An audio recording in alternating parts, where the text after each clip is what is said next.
tous, j'espère que vous allez bien. Alors cette semaine on se retrouve avec une courte vidéo, elle sera bien plus courte que les précédentes que vous avez pu voir, avec 10 choses qui me rendent heureuse en Corée du Sud. Voilà, j'avais un petit peu envie de faire une vidéo positive, un petit peu différente de ce que je fais habituellement, avec des éléments sociétaux, des informations à savoir, des choses que je vous partage, et juste une courte vidéo avec 10 choses qui me rendent heureuse ici en Corée du Sud. Et je pourrais très bien en faire une sur 10 choses qui me rendent malheureuse ou qui m'énervent, donc à voir si je la ferai. Mais je pense qu'il y a également de quoi faire. Alors le premier élément, c'est lorsqu'il fait beau et doux. Voilà, forcément c'est prouvé, le soleil aide à ce qu'on se sente mieux, aide à être positif, heureux. En Corée il fait quand même assez, beau. En ce moment il fait plutôt jour blanc avec que des nuages ou quoi, ou alors c'est juste un jour où il fait blanc à cause de là. Il y a pollution, mais lorsqu'il fait beau et doux comme en ce moment avec 17-20 degrés, c'est tellement agréable de pouvoir se balader et juste on sort et on se dit que ça va être une bonne journée. Il fait beau, il fait bon, voilà, c'est un truc, c'est stupide, mais voilà, c'est vraiment un truc complètement gratuit et complètement simple, mais c'est vraiment quelque chose qui me rend heureuse. Il y a le deuxième point, c'est les interactions avec les gens et lorsque je réussis à me faire comprendre, parce que même si j'apprends le coréen depuis 3 ans, en plus je l'apprends seule, donc jamais vraiment de façon hyper sérieuse, de façon régulière, de façon pro également, je fais de mon mieux et je m'en sors la plupart du temps. Il y a plein de moments où non, mais bien sûr lorsque je réussis à me faire comprendre sans que ce soit forcément le truc de base avec un café et un gâteau s'il vous plaît, c'est tellement valorisant et je me dis en fait il y a tous ces efforts, il y a tout ce vocabulaire, il y a toute cette grammaire que j'ai apprise chaque jour durant quasiment 3 ans, et ben ça apporte ses fruits et c'est ultra satisfaisant quoi. Et puis les gens sont très contents de pouvoir voir que vous comprenez et qu'on peut un petit peu communiquer avec vous. C'est quand même assez rare, donc voilà, ça c'est un sentiment très satisfaisant et les Coréens sont très contents quand ils voient qu'on peut un petit peu communiquer quoi. Le troisième point, c'est de voir des bébés, des enfants et des animaux. Il y a pas mal en Corée du Sud. Alors le souci avec la natalité fait qu'il y a de moins en moins d'enfants, de moins en moins de femmes enceintes. Effectivement, on en croise très rarement. Mais en attendant, il y a quand même plein d'enfants, plein de bébés en temps normal, j'aime trop. Mais les enfants et les bébés ici, je les aime trop. En plus, de façon générale, je trouve, alors il y a le débat hier avec mes amis, mais je trouve quand même que les enfants et les bébés coréens sont vachement moins capricieux, ils sont plus silencieux que les bébés européens ou quoi. Ils sont vachement plus sages. Alors est-ce que c'est bien ou pas? Je ne sais pas, parce qu'un enfant, il faut quand même que ça s'exprime. Un bébé également. Mais voilà, il y a toujours trop sympa d'avoir des petites interactions avec eux. Dès qu'il y en a un qui me regarde, je lui fais agnon comme ça. Souvent il me répond, des fois il me snob juste parce qu'il s'en fout, ou qu'il sait pas quoi répondre, ou qu'il est surpris, ou que sais-je. Mais il y a plein de fois où des gosses il y a même quelques mois qui nous fixent. Très souvent on a il y a bébé où on est quasiment les premiers étrangers qu'ils voient, ou même les premiers. Une fois j'étais dans un café avec une amie et il y a 2 femmes qui sont arrivées avec un bébé qu'elles ont installé sur le canapé et il avait à peine 1 an, mais vraiment il était vraiment 8-10 mois quoi. Et vraiment il nous fixait avec vraiment avec insistance.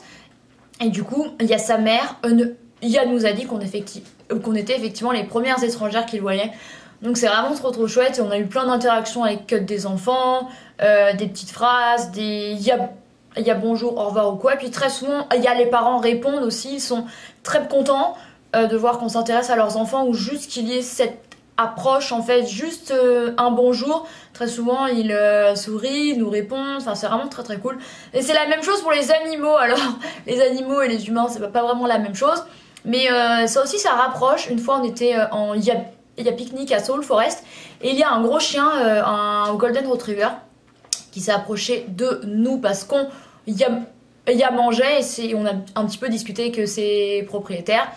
Et ce jour-ci aussi, il y a 10 minutes avant ou après, avec un bébé, et on a un petit peu discuté avec les parents et la grand-mère. Enfin, c'est juste trop cool en fait. C'est ce genre, il y a 2 personnes ou d'êtres vivants avec lesquels on peut avoir une rencontre facile et déclencher une interaction. Donc ça j'aime vraiment trop, c'est trop cool.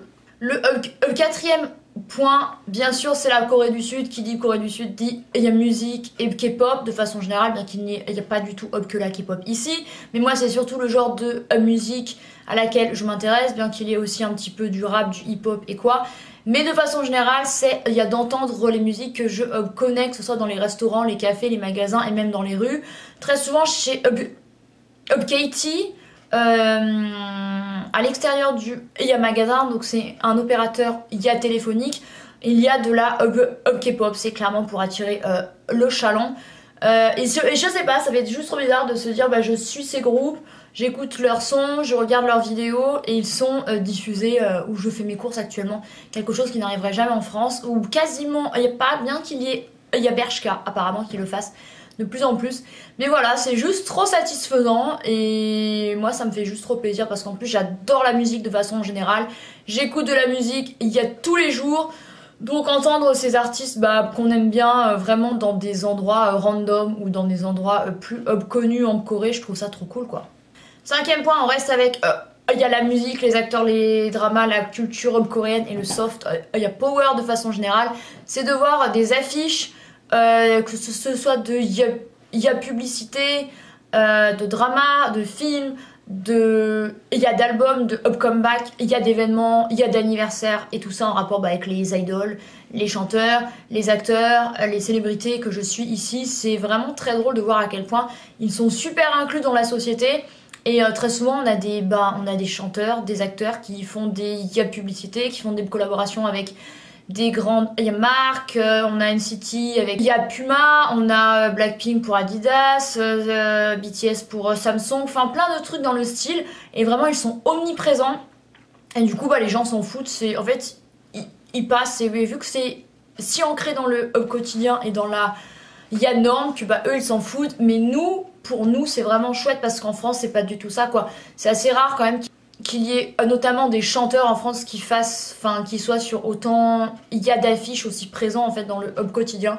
Et puis en plus quand ce sont des gens que vous appréciez, que vous admirez, c'est d'autant plus sympa de les voir de façon aussi présente. Voilà. Le sixième point, c'est il y a manger, bien sûr, j'adore manger de façon générale.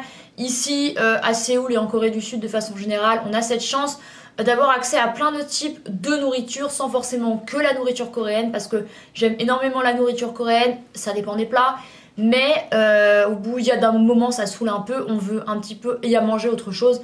Et ici il y a plein de choix japonais, américains, mexicains, français, italiens, indiens, ce que vous voulez, donc c'est vraiment très très chouette, il y a une grande diversité. Si vous aimez épicé ou pas, il n'y a aucun souci non plus, on a rarement des déceptions et on tombe rarement sur des plats épicés, bien que ça nous soit arrivé récemment et que ça continue d'arriver. Et surtout on peut y manger il n'y a pas très cher en Corée, ça c'est quelque chose qui revient très souvent sur les réseaux, je pense que vous en avez entendu parler, et notamment le fait que de faire ses courses est plus cher que celui de manger au resto. Alors ça dépend vraiment, genre ce midi j'ai mangé un riz frit avec du japchae, le sac il vaut 3700 won, ça fait 2,50 €, un petit peu plus. Et il me fait 2 repas, donc c'est clairement moins cher de manger chez moi avec ce plat. Mais ça dépend, effectivement, il y a des choses vraiment très chères, comme la viande, comme certains produits importés, comme les fruits bien sûr, comme certains légumes. Mais sinon, on peut quand même manger pour... Il y a pas très cher en Corée, il y a même il y a bold, très sain, végé et tout, avec genre... il y a des légumes et du riz, généralement on paye ça à peine 8 €, donc il n'y a vraiment rien à dire. Et ça c'est très très cool quoi, il y a large choix de plats et de spécialités, mais pour rarement très très cher. Si on cherche et il n'y a pas très cher, on peut trouver et vraiment très bien manger. Donc ça c'est vraiment très très cool. Le septième point et la chose que j'aime le plus je pense, c'est de façon générale me balader dans les rues sans forcément un programme. Ou même avec un programme, genre je me dis aujourd'hui je fais ce quartier, ce palais, ces rues, enfin bref. Et en fait juste me balader, me perdre dans des rues, les prendre au pif et découvrir des petits trucs sympas. On tombe sur des cafés, des restos, des magasins, des choses originales, des murs il y a peint et à chaque fois vraiment on tombe sur des je sais pas comment dire, mais chaque jour en fait je prends des dizaines de photos parce que juste rien que Séoul est très esthétique et très joli. Il y a plein de choses à voir et ça change, il y a perpétuellement, donc on ne s'ennuie jamais. En plus d'être une ville très grande, Séoul évolue hyper rapidement et il y a des choses qui sont construites, des choses qui sont il y a détruites et qui changent au niveau, il y a des magasins, des rues, bidules. Et du coup, j'aime juste en fait ce sentiment, il y a de découvrir un nouvel endroit ou de retourner dans un quartier que je connais, mais aller dans des autres rues. Et à chaque fois, on découvre des trucs trop chouettes, quoi. Et ça, vraiment, c'est ce que j'aime le plus en Corée du Sud de façon générale, et encore plus en dehors de Séoul parce que je connais moins les autres villes. J'y suis moins chaque jour comme je le suis à Séoul. Donc ça, c'est vraiment un sentiment trop cool parce que je déteste la routine et déteste faire les mêmes choses chaque jour. C'est quelque chose qui m'angoisse et j'ai l'impression de perdre du temps, mais de façon incroyable, en me disant il y a plein de trucs à découvrir, il y a plein de trucs à faire, et là je fais exactement les mêmes choses, je vois les mêmes choses et je trouve ça hyper angoissant. Le 8e point, aller à des expos, à des musées, dans des galeries, à des événements culturels en Corée de façon générale.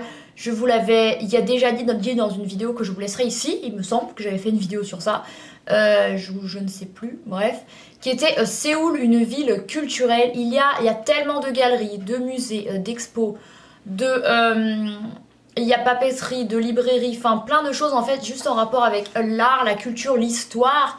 Ici, moi j'adore vraiment. Et même il y a temples sur lesquels on peut y tomber au pif. Le nombre, il y a de temples et il y a palais que j'ai fait à Séoul, et même il y a temples que je n'ai jamais vus sur les réseaux. Juste en zoomant sur Hub Cacao, dans un hub quartier que je souhaitais visiter, je tombe sur un temple qui a l'air trop bien et j'ai rarement été déçue. Et ça, je trouve ça juste trop satisfaisant. En plus, si vous aimez l'histoire coréenne, si vous aimez la nouveauté, donc ça va avec le nouveau point, avec celui de chaque jour découvrir et de faire des nouvelles choses. Et si vous aimez, il y a l'art, les galeries à Séoul, notamment du côté de Insadong, du Yabukchonanok Village, à l'arrière, à l'est de Gyeongbokgung.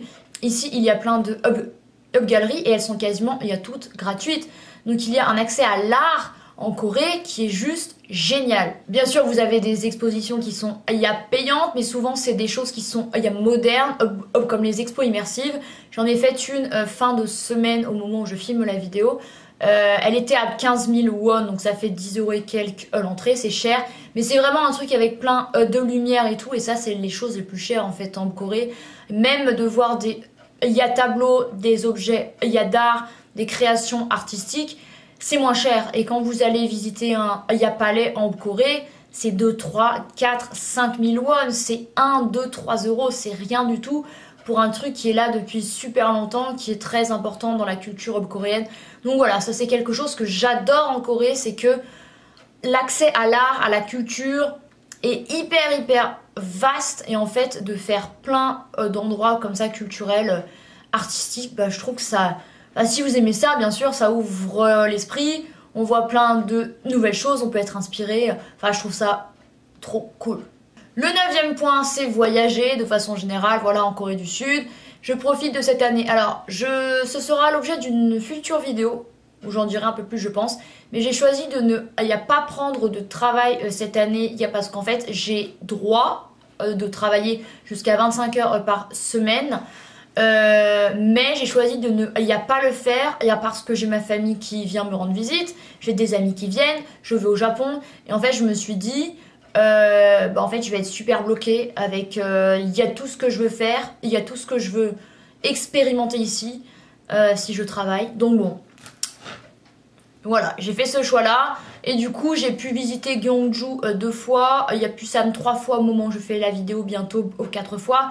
J'ai fait Jeju, j'ai fait Jinhae, Kimhae, Goje, donc à l'ouest de Yeobusan, j'ai fait Jeonju 2 fois, j'ai fait Gangneung, Sokcho, Yangyang, il y a Daegu, je vais faire Andong, je l'espère, j'ai fait Suwon plusieurs fois, j'ai fait Yapaju, Ilsan, bref, j'ai fait plein de villes en Corée, et ça c'est un peu carrément même grâce au fait que je n'ai aucune contrainte ici et que je peux faire ce que je veux du jour au lendemain. Alors c'est éphémère, hein, bien sûr, c'est pas quelque chose qu'on peut faire à vivre comme ça, vivre sans rentrer d'argent et sans travailler.